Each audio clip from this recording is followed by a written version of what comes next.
The crystal chandeliers of Maison cast elegant shadows across white tablecloths as I adjusted my simple black blazer, a deliberate choice from my plain poor wardrobe. Victoria, my older sister, held court at the center table, her Chanel suit and perfect highlights screaming old money to her wealthy clients. I watched her lean in, that familiar conspiratorial smile playing across her lips as she stage whispered about her struggling sister. I'm Olivia Thorne, though my family prefers to call me Liv, diminutive, like everything else they think about me. At 34, I'm supposedly the family disappointment, the cautionary tale Victoria loves to share with her investment clients. Poor Liv, she'd say, still living off her savings, couldn't hack it in finance. If they only knew those savings were worth $4.2 billion as of this morning's market opening. Liv, darling, Victoria's voice carried that precise mix of pity and condescension she'd perfected over years of practice. So glad you could join us. Though. She glanced meaningfully at my off-the-rack blazer. You really should have mentioned it was at Maison. You could have borrowed something more appropriate. I took my assigned seat, the one furthest from her important clients, of course. The blazer's comfortable, I replied, watching her wince at such a pedestrian consideration as comfort. This is Harrison Blake, Victoria gestured to the distinguished-looking man beside her. He's considering having our firm manage his technology portfolio. Her emphasis on our made it clear which sister she meant.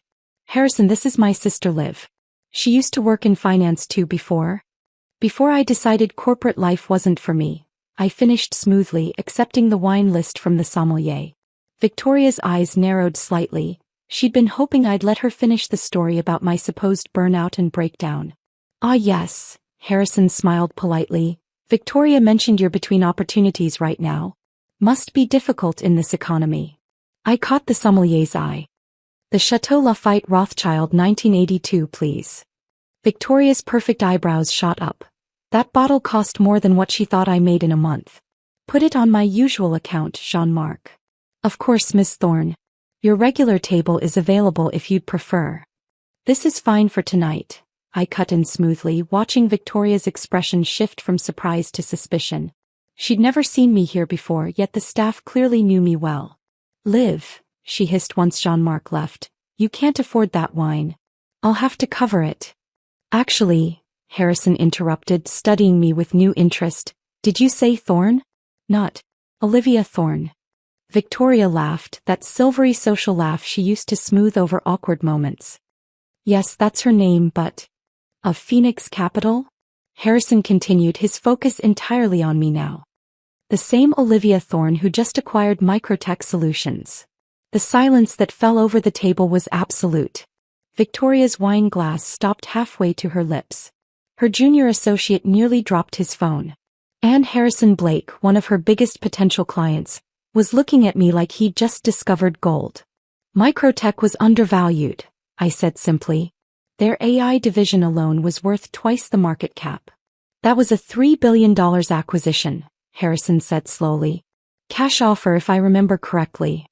Victoria's face had gone from cream to paper white. There must be some mistake, she managed. Liv works from her apartment. She barely makes ends meet. She runs one of the most successful private equity firms in the country, Harrison finished. I can't believe I didn't recognize you immediately. Your hostile takeover of Bennett Industries last year was brilliant. I smiled, remembering that deal. Victoria had spent weeks mocking my unemployed status during that acquisition, never realizing I was the anonymous buyer dismantling her client's company piece by piece. You're not. Victoria stuttered, her perfect composure cracking. Between opportunities? I supplied helpfully. No, I'd say I'm exactly where I planned to be. I turned to Harrison. Though I should mention I've had my eye on Blake Technologies for a while. Your quantum computing patents are particularly interesting. Harrison's eyes widened. We're not for sale. Everything's for sale at the right price, I replied, accepting the wine as Jean-Marc returned. By the way, Victoria, don't worry about the wine. I own the restaurant. Have since last year. Victoria's hands were trembling now. The careful narrative she'd built about her failure of a sister was crumbling in front of her most important client. Why didn't you tell me? She whispered. You never asked, I said simply. Too busy telling everyone how I couldn't handle the pressure, how I was living off dwindling savings. It's amazing how much you can accomplish when people underestimate you. Harrison was already pulling out his business card. I'd love to discuss those patents further, Miss Thorne. Perhaps a private meeting. Of course, I took the card knowing it would cost Victoria her biggest potential client. I have an opening tomorrow at my office. The one in the building I bought from Victoria's firm last month. They don't know that yet, but the announcement goes out in the morning. Victoria knocked over her water glass. The Madison building? But that's our headquarters. Was your headquarters? I corrected gently. Amazing how many properties you can acquire when your own sister tells everyone you're unemployed. No one even thought to check who was behind the holding company making the offers. The rest of dinner passed in a blur of revelations. Every dismissive story Victoria had ever told about me was unraveling.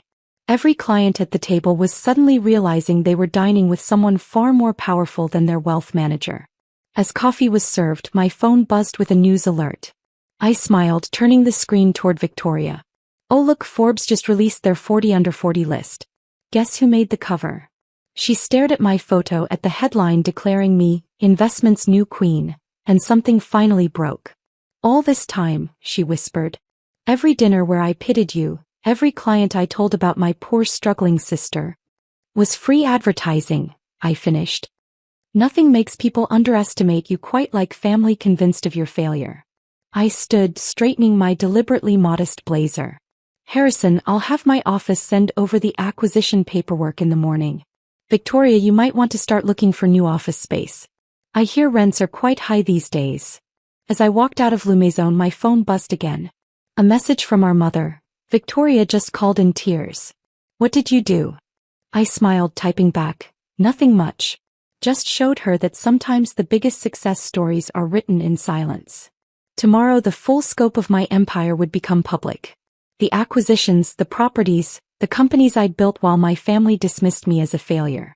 But tonight, watching Victoria's perfect world crumble over a bottle of wine I owned, was satisfaction enough. Because sometimes the best revenge isn't proving people wrong.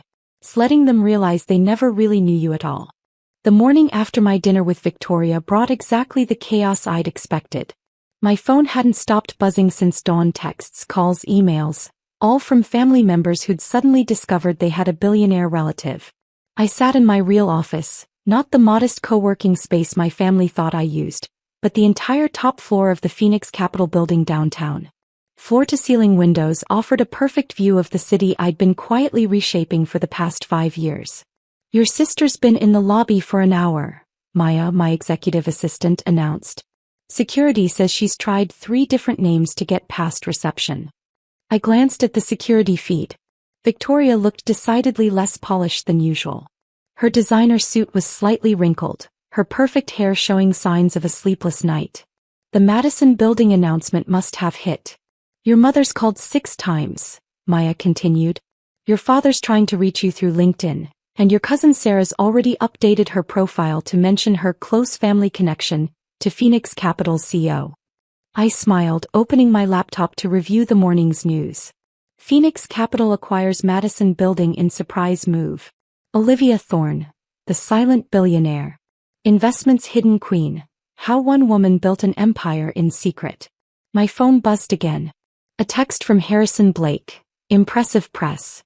When can we discuss those patents? Before I could reply, Maya's voice came through the intercom. Your brother Thomas is here. He's with your father. That was unexpected. Thomas usually avoided family drama, preferring to stay neutral in his role as a mid-level manager at our father's consulting firm. Send them up. They entered like men approaching a stranger's territory, which in a way they were. Dad's eyes swept the office, taking in the pristine modern design, the wall of business awards, the view that proved just how high his youngest daughter had climbed. Quite an office, he managed finally.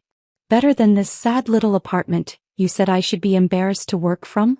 I kept my voice neutral, remembering last Christmas when he'd lectured me about wasting my potential. Olivia, Thomas stepped forward. We need to talk about Victoria. Of course. They weren't here to apologize or understand. They were here to manage the family crisis. She's destroyed, Thomas continued. The Madison building was her biggest client portfolio.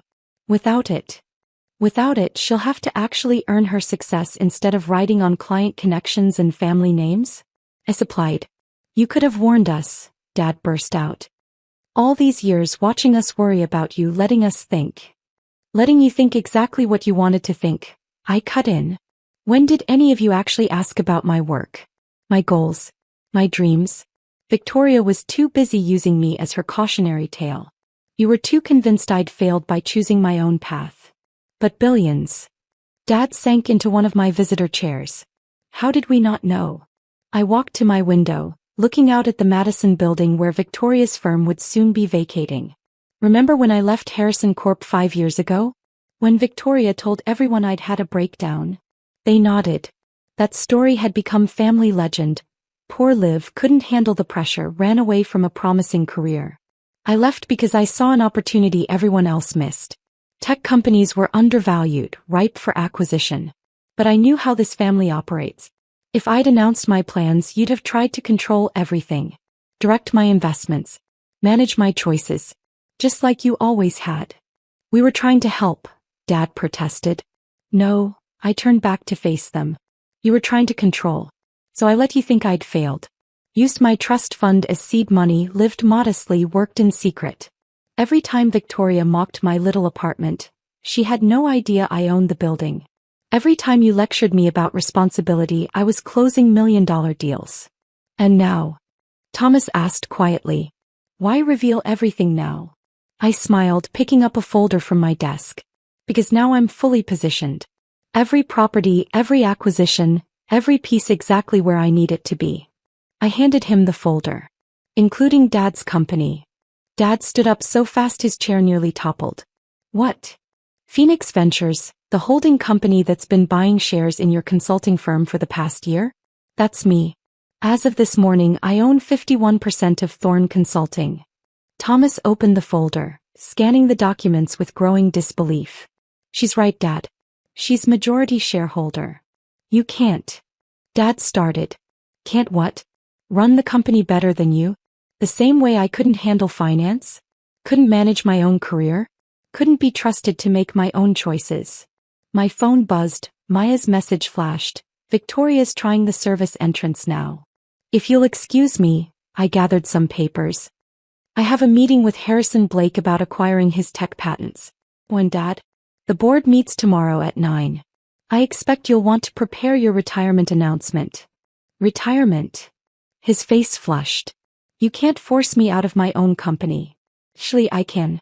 And I will. Consider it a lesson in consequences. Now, if you'll have security escort you out, I believe my sister's about to make her third attempt to breach the building. As they left, Thomas paused at the door. For what it's worth, he said quietly. I always knew you were smarter than they gave you credit for. I just never imagined. No one did, I replied. That was rather the point. After they left, I buzzed Maya. Hold my calls unless it's Harrison Blake. And Maya? Send flowers to Victoria at the Madison building. White lilies. Card should read, sometimes the best success stories are written in silence. I turned back to my window watching Dad and Thomas exit the building. My phone buzzed again, a message from our mother. Family dinner. Tonight. We need to discuss this as a family. I typed back. Can't make it. Board meeting prep. But feel free to discuss my billions without me. You've had plenty of practice discussing my failures. Because this was just the beginning. Victoria's client exodus was about to start. Dad's retirement would shake the consulting industry. And my family? They were about to learn that sometimes the person they wrote off as a failure was actually writing their ending. The boardroom of Thorne Consulting looked exactly as I remembered it from childhood, all dark wood and leather chairs, designed to intimidate.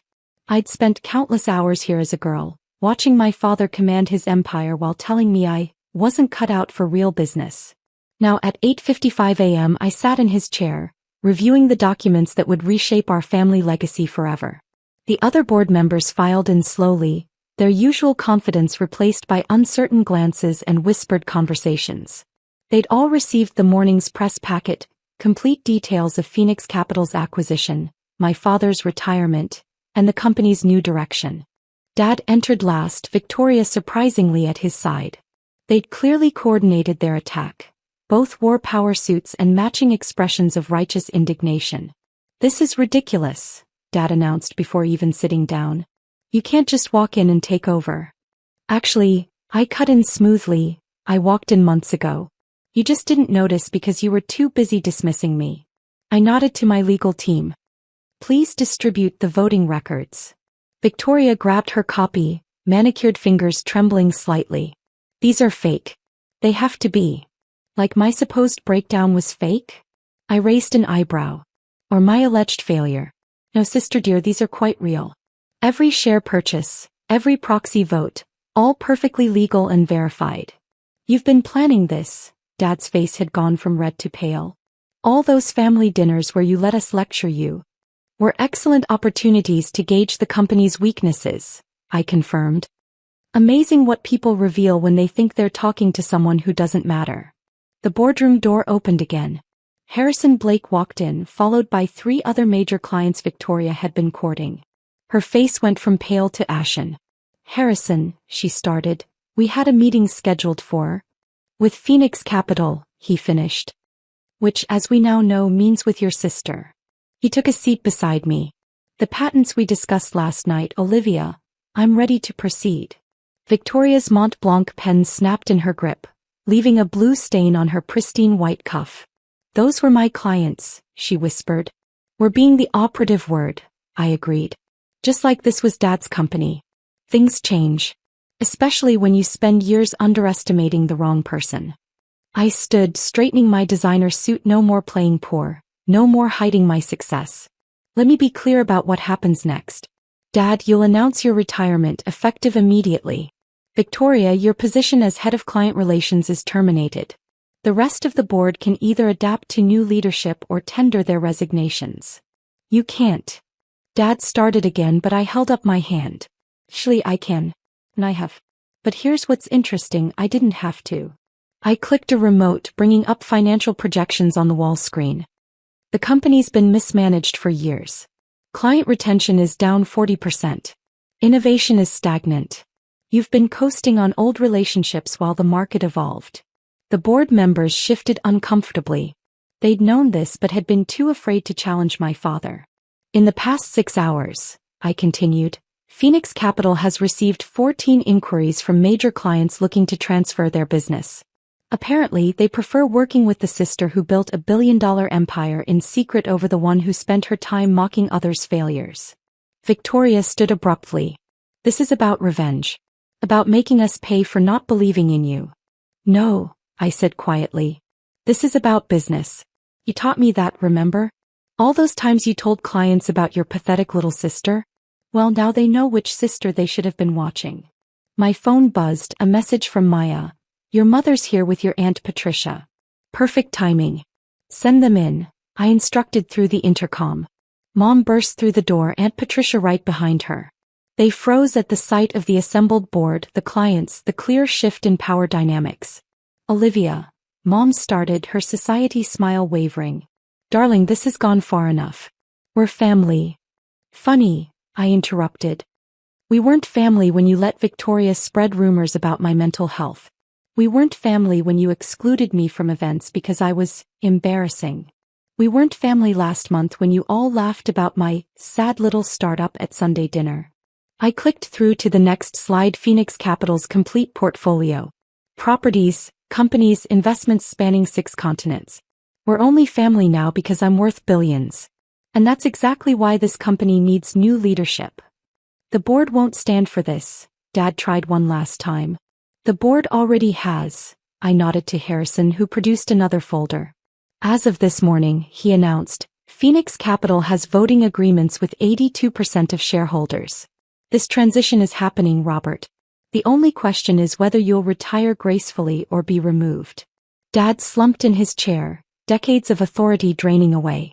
Victoria's perfect makeup couldn't hide her tears.